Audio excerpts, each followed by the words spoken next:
thank you, Joey, for that kind introduction and for inviting me to come and talk to you about my unusual upbringing. So for the last couple of years, I've been thinking and writing and speaking about alternative education.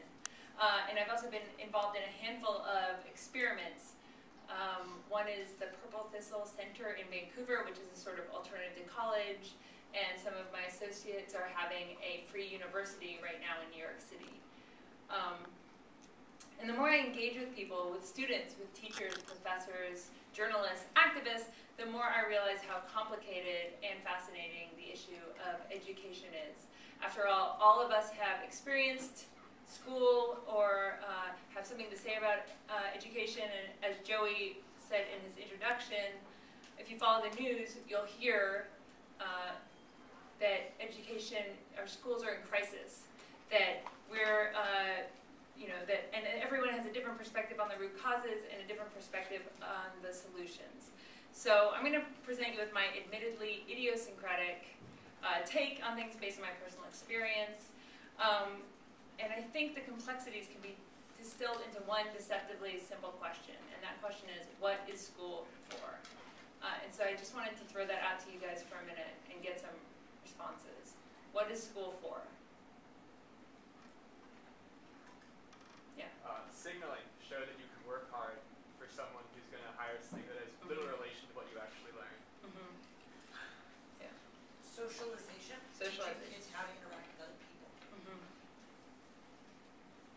I think it's a way for society to sort of indicate which skills its members need to have in order to function within sort of the economy of a society. One more. Yeah. Learning the style of learning that's valued in our society. Okay. It's interesting to me that that was the fourth person who said learning, and then she still qualified it. So I think that's interesting that learning was not high on the list. In any case, my sense is that we don't ask this simple question often enough. Growing up, as Joey said, school is something that most of us simply have to do.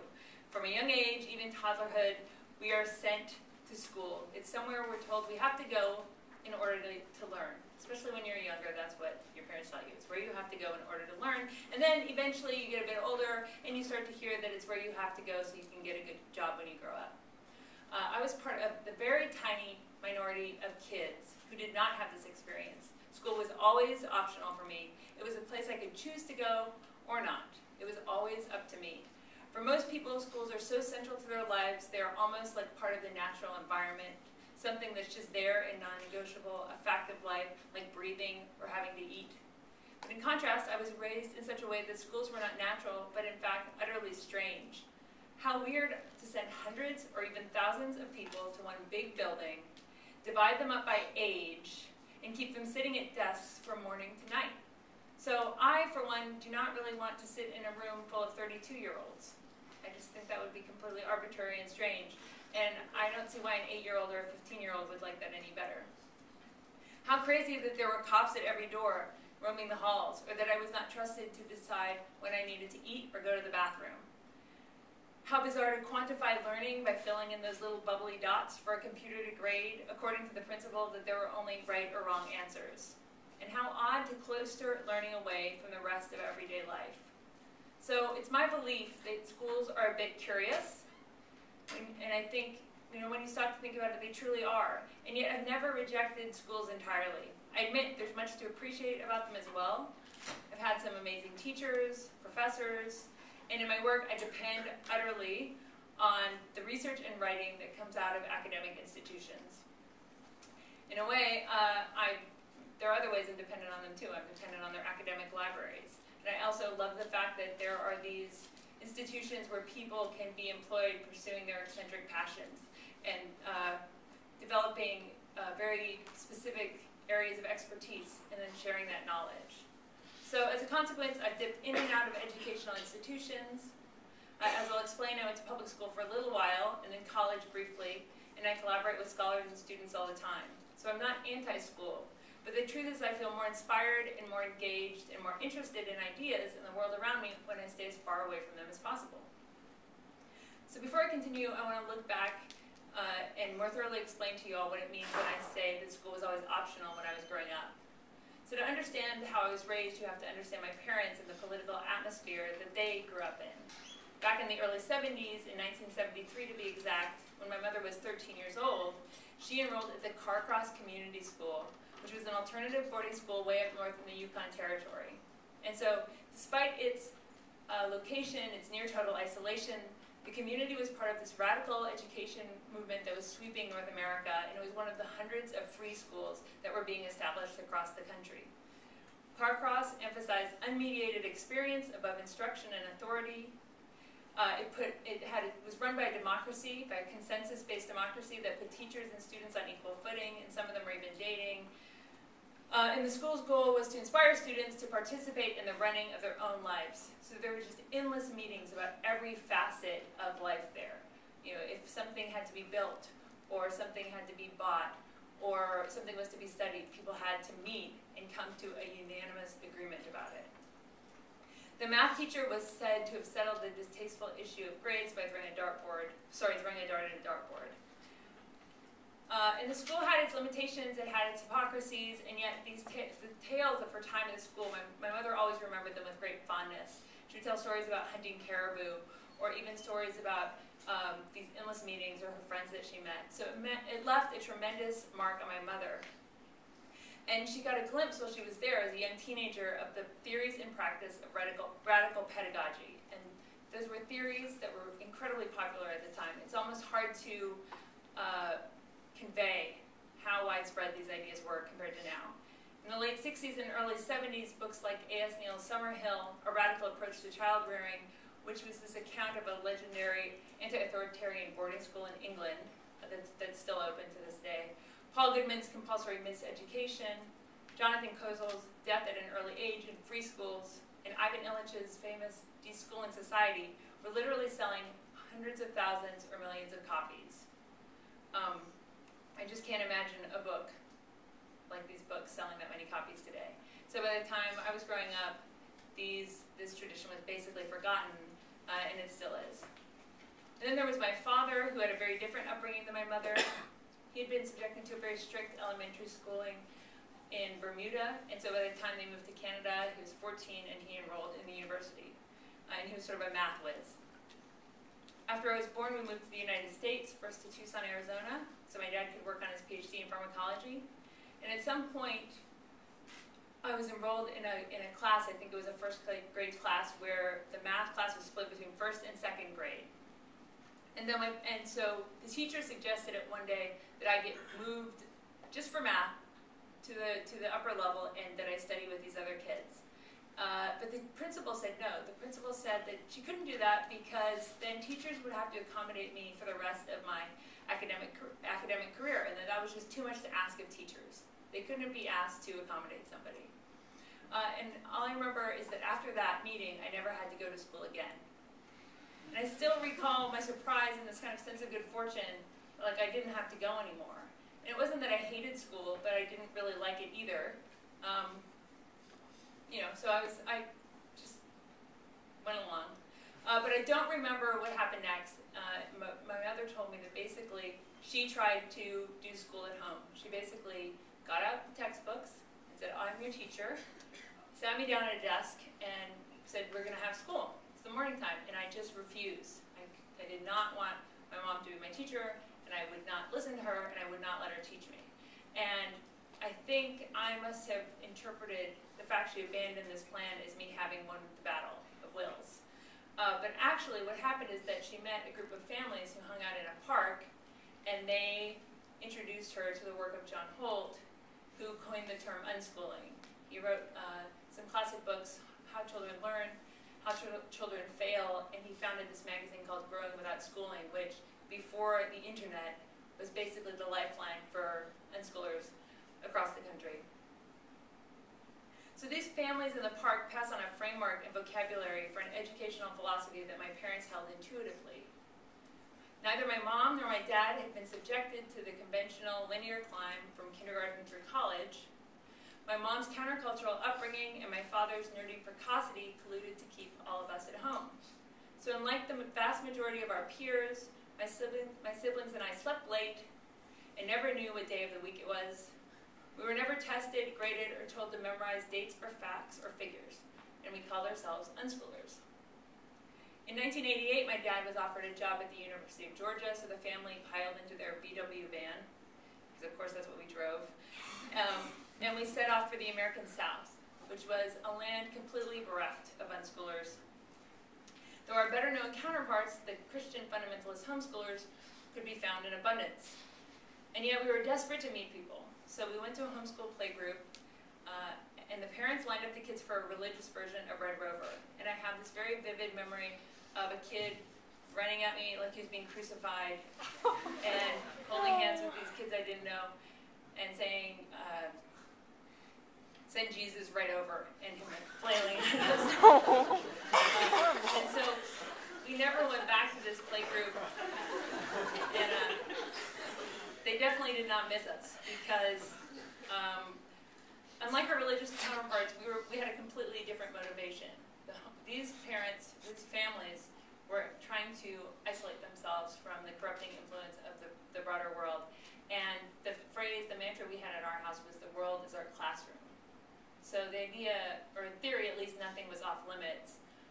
And the argument was that actually school would limit your exposure to what's actually happening in the world.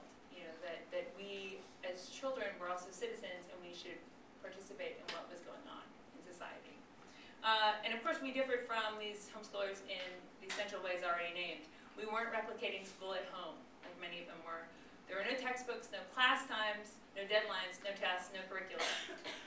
Instead, we were told to follow our curiosity. So if we were fascinated by primates, or by baseball cards, or by puppets, trying to remember what our actual obsessions were at different points, we could explore that to the full extent of our desire. It was our duty to investigate. My parents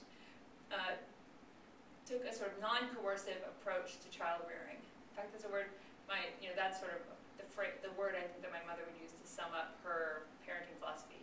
It's non-coercion. And counted on our curiosity, which they understood to be our most basic human capacity. This is really what the whole debate over compulsory schooling is about. Do we trust people's capacity to be curious or not? And this trust isn't always easy to muster. And I do have to confess that even as a big sister, I have two sisters, but one of them is much younger than me. And I got extremely nervous when she was 9 years old and couldn't read. And my parents were totally laid back. They just were like, she'll read. And I remember thinking, shouldn't we be giving her flashcards? Shouldn't we be doing something about this? You know, what if she's illiterate? This would really be a terrible disaster. And then she really could. One day she could read. She had been figuring it out.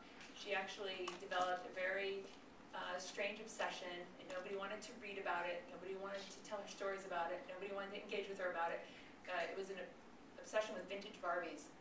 And so she taught herself to read so she could indulge. But the trust my parents had really amazes me. It amazes me even now. And the thing is that most of us meet trust out as though it was a scarce resource, as though it's something we have to hoard. And I suspect, though, that the more we dispense trust to others, the more we see how deserving they actually are of it. However, the dominant educational system does not operate according to this principle. It runs on threats, not trust. If you don't do your homework, you'll be punished, you'll fall behind, you'll fail. And we're told that these threats are necessary, and that otherwise young people would have no incentive to study, that they wouldn't bother to learn to read, or add otherwise. And my question is that true? Do you think that that's true of you? That if there were no threats, that you wouldn't learn? John Holt, who coined the term unschooling, summarized his view this way. The human animal is a learning animal. We like to learn. We are good at it. We don't need to be shown how or made to do it. What kills the processes are the people interfering with it or trying to regulate it or control it. Learning, Holt once said, is as natural as breathing. So this is obviously a very romantic view of human nature, and you can see unschooling philosophy bubbling up in the centuries before, in the modern school movement and in sort of anarchist thinkers like Emma Goldman, who ran a free school in New York City. Basically, the idea is if you remove all the constraints, if you remove social controls, the best possible person will flourish. And it's a pretty far out view. So what did we do all day when we were unschooled? We did whatever we wanted. We staged plays, we read, we rode bikes, we taught ourselves math, we bickered, and we did nothing at all. We investigated what we wanted to investigate at our own pace for our own purposes. Our solitude, to paraphrase Thoreau, was not trespassed upon. Compare this scenario to school, where the sound of the bell means that the work at hand, no matter how compelling or urgent, must be put aside, and something else has to be started. How deeply can anyone enter into a subject in 50 minutes unless the material is broken down into component parts too small to communicate any grander purpose? At home, our fits of inspiration could stretch to fill days or months. We met our own standards of excellence, which were often impossible to actually. We set our own standards of excellence, which were often impossible to meet. Yet failure in our intellectual and creative pursuits felt honorable, not humiliating, and adults never lorded their possession of right answers over us or shamed us when we lacked certain skills or ranked us against each other. At different junctures, we all tried public school, curious to know how our peers lived. I briefly went to 4th grade, for example, where the trifling emotions associated with immaturity, greed, envy, fear, conformity, overpowered the inspiring and desirable attributes of childhood: compassion, curiosity, imagination, playfulness. I was tormented for not having kids and not owning deodorant. And my response was, I'm 8. I don't need to wear deodorant. My sister Sonora still shudders at the memory of a traumatic 2 days spent riding the school bus and being trapped in special ed, isolated and inconsolable because the school refused to mainstream her due to her wheelchair. My brother Alex briefly attended 6th grade, where he was finally beaten up for calling 2 boys Homo sapiens. We concluded that staying home was a gift, a stroke of good luck.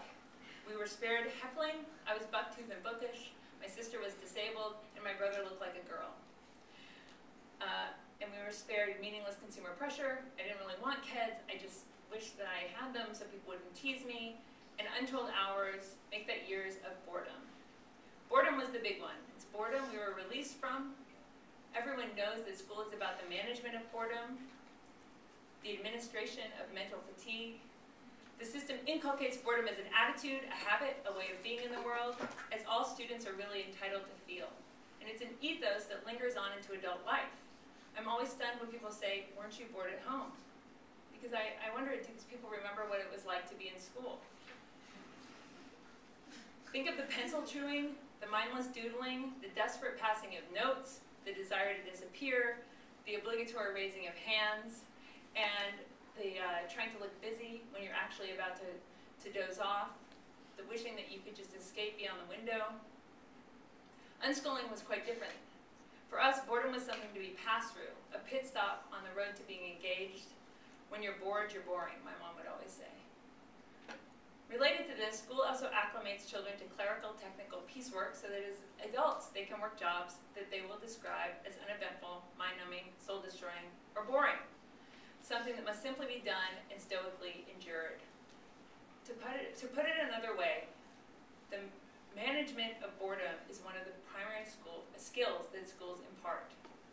A skill that prepares us for a workforce that demands compliance. One answer to the question of what is school for is that school is for creating acquiescent workers, employees who will perform tasks that their hearts are not really in. What I'm acknowledging is simple. It's basically that business interests have shaped education, and this is a process that started during the Industrial Revolution when public schools started spreading and continued to this day with all the talk of vocational education and job preparedness. And it's not all bad. I'm sure that everyone who's going to school here now wants their degree to help them get a good job, and it probably will. Our academic credentials signal that we can play by the rules, that we can jump through hoops and meet the deadlines and do what we were told. In fact, that was the first answer to the question, what is school for? What we need to remember is that there's a difference between credentialing and educating, which isn't to say that you don't sometimes need credentials, because obviously you do. My point is simply that we should not mistake one process for the other. And yet even I, as an unschooled kid, living in this totally strange alternate universe, started to get worried about the question of getting a job. As the oldest kid in our very small circle in Georgia, and one that was ambitious and even a bit competitive, I was convinced that I would be out of luck. I worried about my future. What doors would be closed to me, I wondered. I wondered what happened to unschoolers when they grew up. Again, this was before the internet. I couldn't just go online and see if I had any prospects or not. I had no idea what would become of me. And so I enrolled in public high school, feeling like that was my only real option, and that if I didn't, I would sort of go through adult life with this scarlet letter of unschooler blazoned on my back.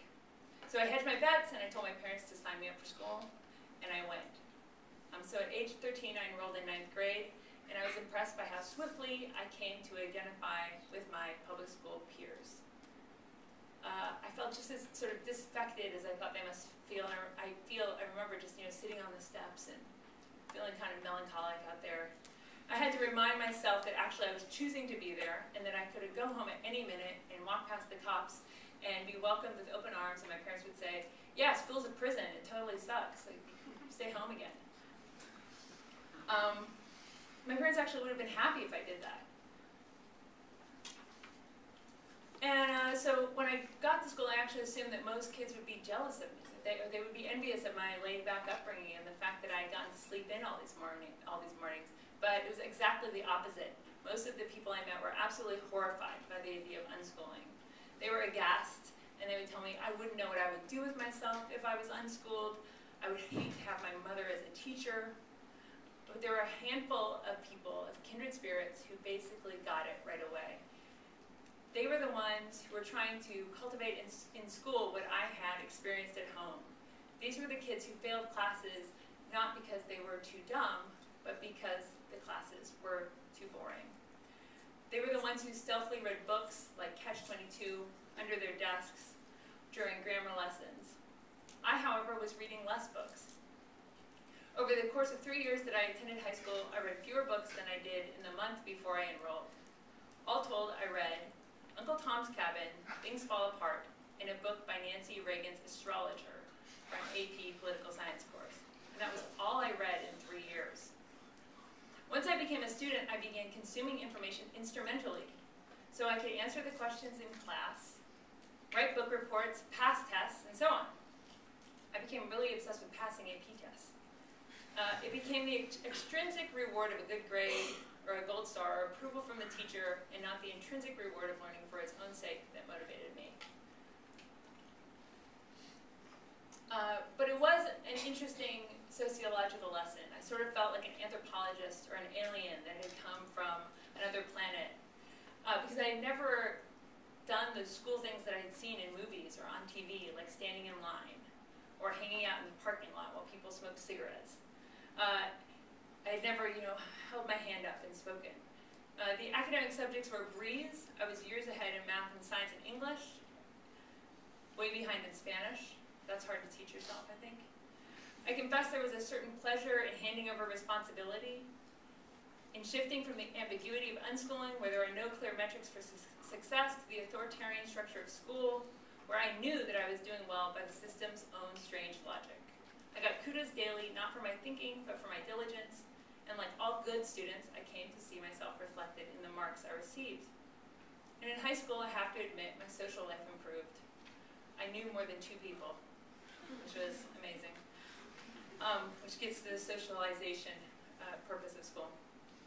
I was fortunate to have skipped the awkward years of adolescence, and I was deemed acceptable by the various hierarchies. I found friends I wanted, a few committed teachers, but not the nurturing intellectual community that I craved. So I held out for life after graduation, convinced that college would be different. At 16, I abandoned high school to attend classes at the University of Georgia, and then the next year I headed to Brown University. I was going to the most liberal school in the Ivy League, and everyone assured me I would belong. The first day at Brown, the administrators assembled the entire freshman class in a large auditorium. "You are all the smartest and most capable of your generation," they told us. "This is the best place to be, and you are here because you are the best." My heart sank. Obviously, this wasn't true. We were there because we'd been darlings of the system in one way or another and had been willing to accept its terms in exchange for various rewards. We had hustled for A's, padded our resumes, and written obsequious college essays, eagerly climbing our way to the top. My start, a noble undertaking, was a lie. The high school I had recently emerged from was segregated by race. The majority of black students funneled into remedial and regular classes, while a white minority was labeled gifted and kept busy with college prep. And so as the semester at Brown progressed, I felt more isolated than I'd been even in high school. One cold northern afternoon, I was complaining of my unhappiness to a friend from Georgia, a friend who was not a student and who was raised in the housing projects, who didn't know his father and whose mother was in prison, who never finished high school. He was an unschooler by necessity and by inclination. And I expressed my attachment to the idea of getting a degree in physics and staying at Brown. And he said, "Why? Why would you do that? It's not like you do science when you're not in class." His off-the-cuff comment shook me to my core. I started to wonder why I had felt compelled to enroll in an Ivy League school, to excel by the standards of a system I wasn't sure I believed in, and to choose a difficult major. What was I afraid of? My parents thought Brown was a joke. They never seemed impressed by my acceptance, only relieved that I got some financial aid. Years later, my dad said he was happy that I got that silly Ivy League thing out of my system. Looking back, I think I must have, when I was a kid, simply absorbed the skepticism of strangers who would literally walk up to me when I was, at the grocery store on a Monday afternoon, ask me why I wasn't in school, and when I told them, start to quiz me on the alphabet or counting to 10. I thought that I should show them. I'd seen articles in Growing Without Schooling about homeschoolers who went to Harvard, and out of competitiveness and insecurity, I must have decided that I should do the same. I dropped out of Brown at the end of that year when I realized that unschooling is not something that you do until you are 18 and enroll in college or start a career. Unschooling is a lifelong commitment, an ethos, kind of the way boredom can be, though it's boredom's opposite. In many ways, my life started, again, after I came to this realization. The years I attended high school in Brown were an aberration. The period when I handed over the reins of my education and submitted to school more than I have at any other point in my life. The years when, if you had asked me, what do you care about? What are your passions? What are your interests or your hobbies? I would have been hardest pressed to give you a meaningful answer. That said, I didn't quit school entirely. I left Brown and I went back to the University of Georgia, where I was able to graduate that year, and I eventually did enroll in a master's program. But the point is that my understanding of school changed. I stopped believing in the myth of the Ivy League, and I stopped worrying about my interests fitting into pre-existing courses of study. And I began thinking about how to build a life of curiosity and creativity outside of the academy, one that would sustain me well beyond the 4 years allotted for undergraduate study. When I was 21, I became interested in filmmaking, and when I was 23, I started working on my first feature documentary about the philosopher Slavoj Zizek.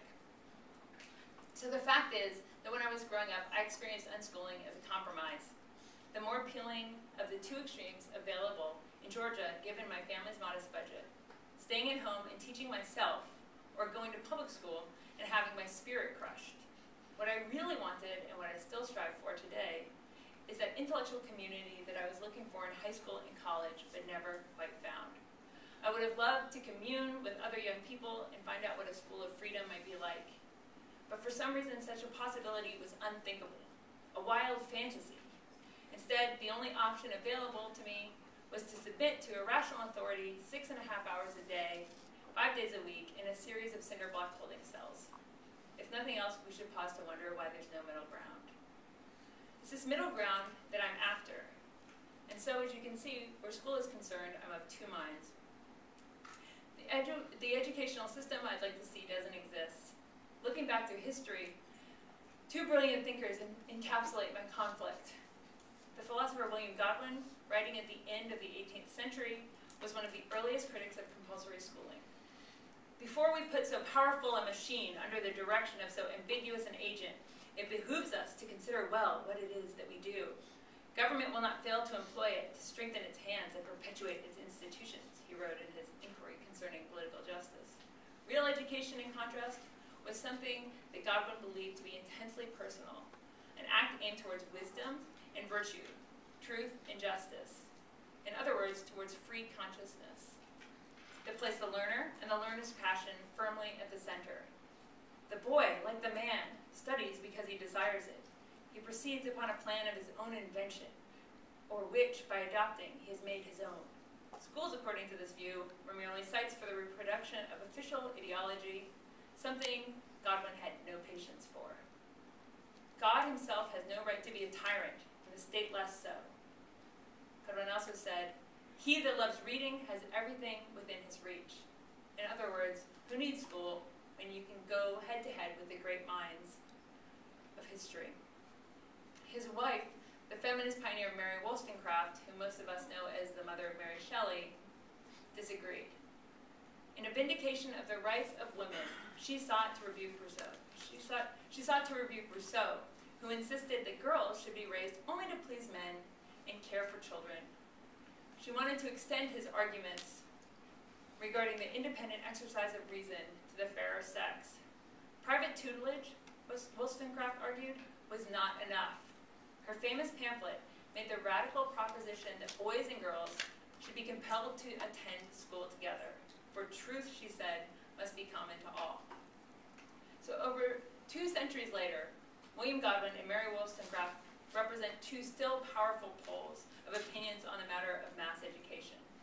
As a white man, Godwin possessed privileges that empowered him to reject state schooling, whereas the opportunities denied women were important enough that Wollstonecraft risked social stigma to advocate for inclusion. Today, there are plenty of young people whose homes, barren of books, bereft of supportive parents, leave little within their reach. These students are the ones thrown a lifeline, no matter how frayed, by school's introduction to common truth. And yet, so far in this talk, I've argued the Godwin view of things, because there's a part of me that deeply believes it. I can't deny it. It's the part of me that sees schools as that sees the authoritarian aspects of school as detrimental to learning. And when I say authoritarian, I want to say that I think there's a difference between authoritarian and authority. To say that I'm against the authoritarian aspects of schooling isn't to deny that there's authority in terms of people's knowledge or life experience, but that I would like to see those 2 types of authority disconnected. So far I've made a pretty strong case for the Godwin view. Instead of saying school is for learning or enabling people to fully participate in a democracy, or for introducing people to common truth, I've argued that schools squelch curiosity, are geared towards creating compliant workers, not free thinkers. I've proposed that the threats at the heart of our current educational system, threats of punishment, failure, falling behind, are counterproductive, and that it's worth trying to imagine what a system with trust at its center might look like. Yet Wollstonecraft speaks to me too. She speaks to the part of me that's an activist. I hear her voice when liberal critics argue that by merely raising the criticisms of compulsory schooling that I'm raising, that I'm aiding and abetting the enemy. And over the last couple of years, I've talked to a lot of these people, and they feel very strongly that I shouldn't be raising these issues. They're deeply offended by the idea of unschooling. They see it as a retreat from a vital social good. Public education is under attack, and progressives should get in line to defend our schools. Funding is being cut, teachers are vilified, private charter schools are gaining ground, and students are suffering as a result. The fact is, when thousands of children lack textbooks or even clean bathrooms, the dream of democratic education can seem hopelessly frivolous and self-indulgent. For many, practical concerns trump radical critique. Theoretical conversations about the psychic effects of compulsory education can seem spurious and self-indulgent when the bottom line is gross, often race-based inequality, which plagues our school system. These liberals argue that by sending children to private schools or by unschooling them and keeping them at home, parents are passively reinforcing social segregation, allowing public schools to fall into even greater disrepair by their absence. Who has the privilege to unschool, they ask? Who can keep their kids at home and educate them? Who has those houses full of books? According to this view, proponents of alternative education should instead change the system from within instead of abandoning it. And I have sympathy for these critiques, but I also resist it. The minuscule number of home educators and unschoolers in this country is dwarfed by the huge population of liberal parents who do everything in their power to get their kids into the best possible public schools, moving their families to more competitive districts and desirable zip codes, perpetuating inequity in the process, all because they are desperate to help their children climb to the top of the meritocracy, to the top of an exclusionary pyramid that has been largely rigged in their favor. How progressive is that? One of the virtues of unschooling, of the radical philosophy that underpins it, is that it calls the entire system and hierarchy that it upholds into question. Lest the point get lost, what I'm getting at is another answer to the question of what is school for. And I think it's the most interesting one and one that most profoundly challenges unschooling. And it's the idea that school is for leveling the playing field. It's a way of ameliorating inequality. It's a ladder thrown down to individuals at the bottom so they can climb up if they can just muster the willpower. In other words, school isn't just about you learning and getting ahead and being able to follow your dreams, but it's about a system that helps everyone. Every day we're told that schools hold the key to equalizing opportunity, that the proper credentials will allow poor and marginalized people to participate fully in society, and that education provides the only legitimate path out of poverty. As a leftist, I share these fundamental concerns about equality and access and opportunity. And yet again, I resist. I believe we're asking too much of schools when we insist that education is the primary way of combating poverty. My opinion on this matter is actually pretty straightforward. It's that if we want to reduce inequality, we should do that by focusing on the economy, by closing the ever-widening gulf between rich and poor, by redistributing wealth and resources, strengthening labor rights, regulating the banks, strengthening the social safety nets, and so on. I don't think schools can be expected to do that hard work for us, nor do I think that's ultimately a convincing argument for keeping children in the system as it currently exists. We've come to sort of the paradox at the heart of our educational system. Schools can be social levelers, yes, but they can also reinforce the class pyramid by tracking and sorting children from a young age. But it's a paradox that unschoolers have to grapple with as well. It's a problem that alternative education has not really faced. How can philosophies of alternative education benefit more than just a lucky select few? How can they scale? What's the relationship between the individual and collective, between the private and the public? The fact that some of the most vocal supporters of educating kids at home are people like conservative activist Grover Norquist, who famously said he wants to shrink government down to the size where we can drown it in the bathtub. Or more recently, Vice Presidential candidate Paul Ryan, who called government-funded schools anachronistic and boasted of homeschooling his kids. In fact, I think his campaign bus had homeschooling emblazoned on the side, should give all people who think of themselves as radical unschoolers a moment of pause. What kind of individualism does unschooling promote? Is it an isolationist individualism, a sort of I've got mine mentality, my kids are safe at home, being creative, too bad for everyone else?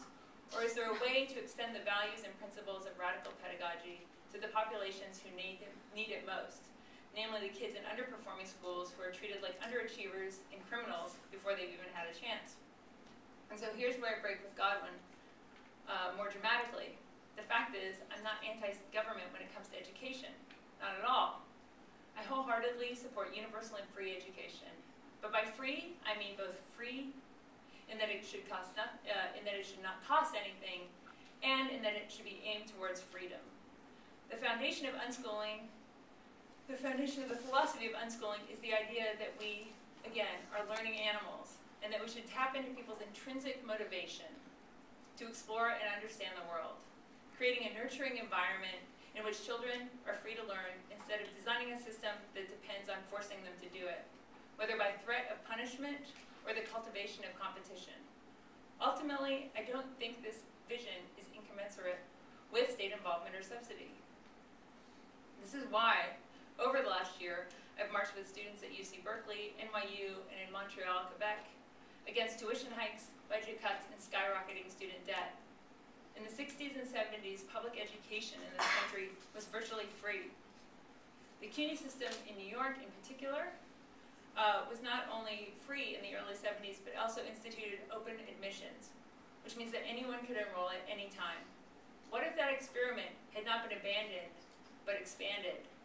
Imagine a society where education is a public utility, democratically controlled, where there are robust structures that support lifelong learning without forcing people to go deeply into debt for the opportunity to pursue knowledge.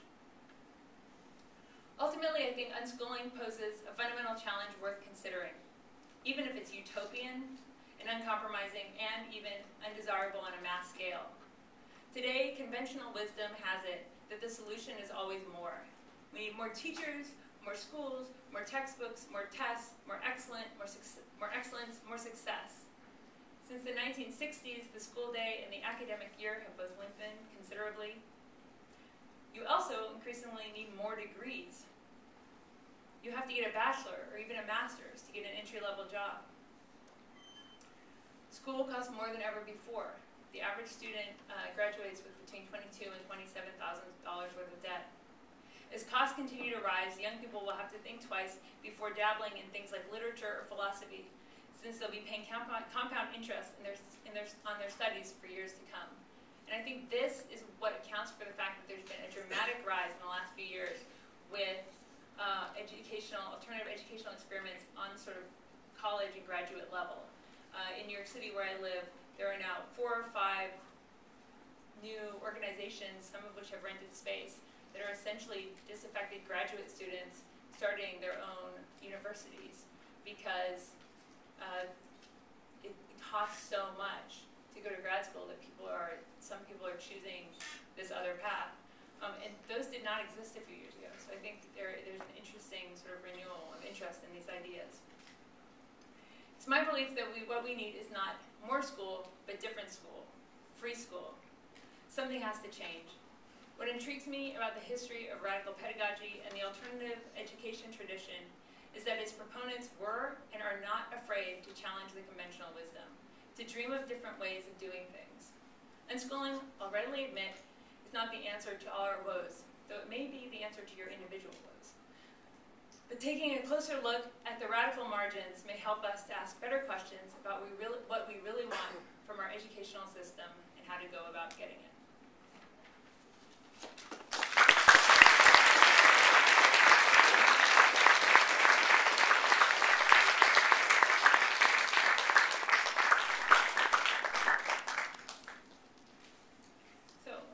Normally a debate, so I kind of tried to debate myself, which I'm not sure it totally works, but yeah, let's discuss. So I have a question for you about sort of feasibility of unschooling today. Before the internet, when you have time and boredom, if you want something to do, you have to kind of make an effort and go find something to do. But with the internet today, the prevalence of online games are completely mind-numbing, and you can kind of sit there for doing nothing. Do you think that unschooling could still work? That's a great question. Has unschooling been destroyed by the internet? And the fact that when I told the story of my sister learning to read, she actually, what motivated her was that she wanted to look up vintage Barbies on eBay. It was like 1998 and eBay was brand new. So the internet was a major asset because she wanted us to sit there and type descriptions of these things and stuff like that. So it was an essential learning tool for her. I'm not sure. I mean, when I meet younger people, for example, people who are excited about philosophy and have seen my films, I'm astonished by how much they know, because you have an amazing academic library at your disposal. I mean, if you are so inclined and you have something you want to learn about, you have this amazing resource. So I think I would say it's probably more of an asset, and there's probably a stronger sense of community. Again, we felt so isolated in the mid-90s, early 90s, mid-90s, growing up in Georgia. So I wonder if that would have been less profound if we had had some sort of virtual connection to people.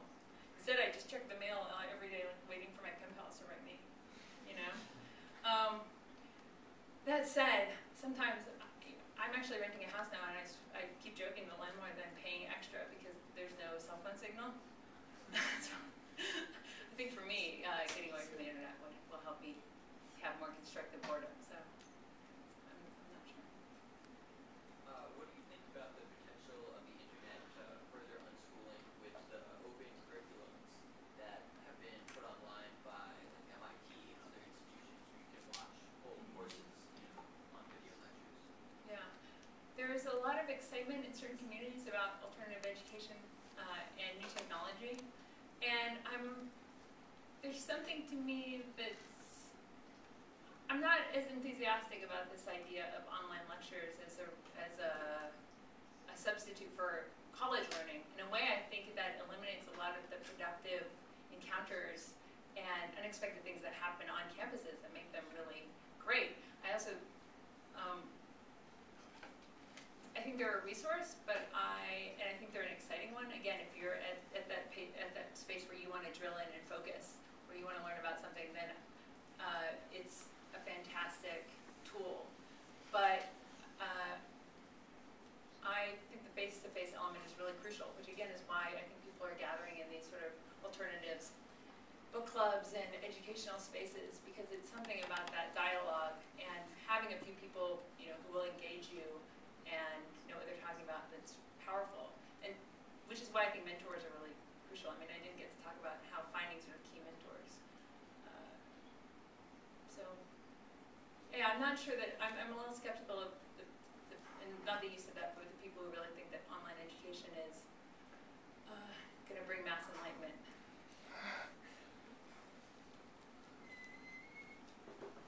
First of all, thanks for sharing, and a lot of that makes so much sense. But one of the concerns that I saw was maybe what the first comment was about, in that I feel like I would get so caught up with like these instant gratifications that I wouldn't like push past some of the things that were maybe disinteresting or ultra challenging at first in order to like uncover a lot of the wealth of what they had to offer. Does that make sense?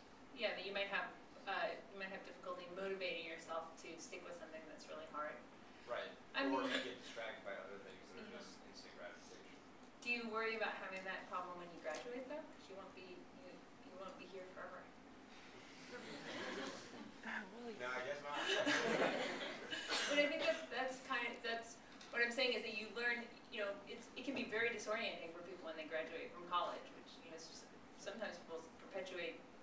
They keep going. They go to grad school simply because they are worried that they won't know what to do when they get out. And so I think some of these skills, learning how to be motivated and stick with things that are hard, is good skills for life outside of school. So they should have a class on it here. Yeah, I guess it just, for me, it was like, oh, I realize now that I can do it, but I didn't think it was possible as a 6-year-old. Yeah. Children have such an amazing capacity to get lost in imaginary worlds and in projects and have a totally different sense of time. So, I think 6-year-olds are less distracted than older people. You have this amazing capacity to be completely engrossed and focused, and you probably learn something from them. What's your opinion of like large scale just groups of students? Like, have you heard of Summer Hill? Mm-hmm. Like, what's your opinion of schools like that?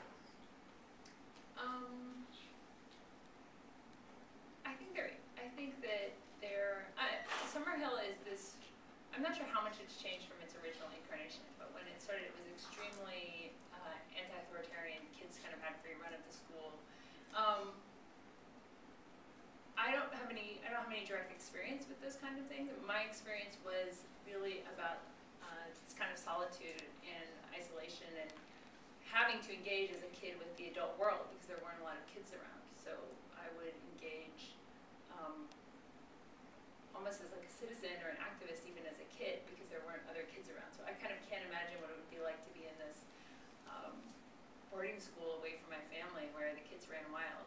But I have participated in other free schools and democratic schools that are student run, meaning that students essentially vote and control the faculty, the teachers, dictate what's happening, and literally run the schools, usually through very well thought out processes. You know, they have meetings and they're run by Robert's Rules of Order and these sort of kid-led places. But I've never experienced the total boarding school attitude. But I'm curious. I mean, I'm interested in them, and the Summerhill people are very active in the democratic education community, and it's kind of remarkable that something that far out is still going 4 decades later. I think A.S. Neal's daughter inherited it, and that is now the sort of patron of the school. You talked a lot about your family being sort of like the component of your unschooling experience, but then at the end, you sort of alluded to the idea that you're not opposed to like the government being involved in a different kind of experience. Could you maybe like explain what that would look like? Like how would kids who maybe don't have sort of home unit structure that you had potentially be able to participate in that? Yeah. So when I was thinking of this idea of education as a public utility, I mean, I think one strong sense that I have, and I think it definitely comes from being unschooled, is that the kind of ageism built into our educational system is kind of destructive. This idea, I mean, I just remember meeting school kids at the pool during the summer, and they'd be like, "Oh, you're 7. Like, I'm not talking to you. I'm 9. And when I unschooled, it was like, if you were interesting, I had to be your friend. And that meant that I had people that I considered friends who were much older than me.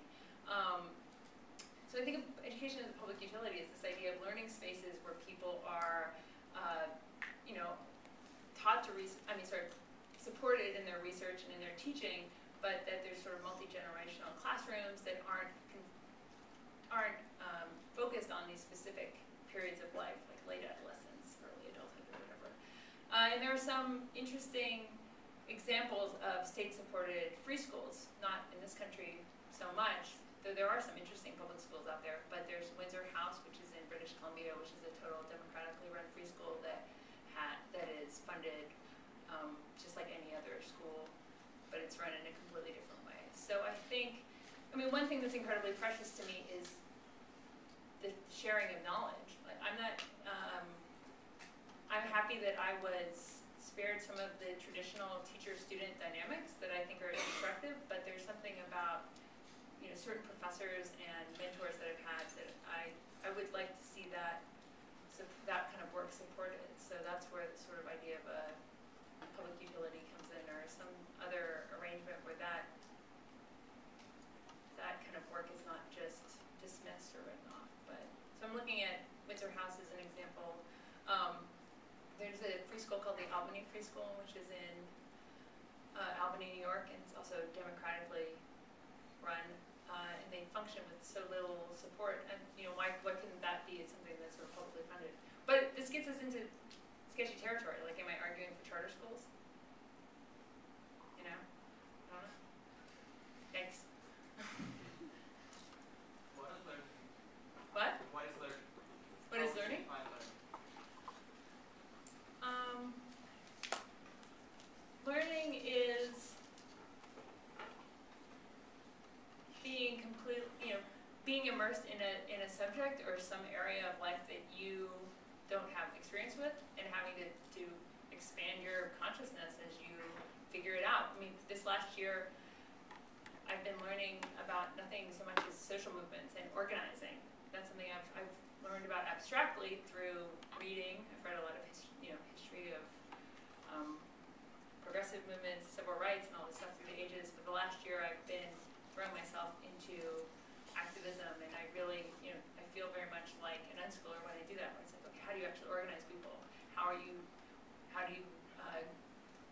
strategically or tactically, how do you get people to join your cause? I mean, just throwing myself into something that I'd never really done before, and making mistakes along the way, and accumulating knowledge. That's learning.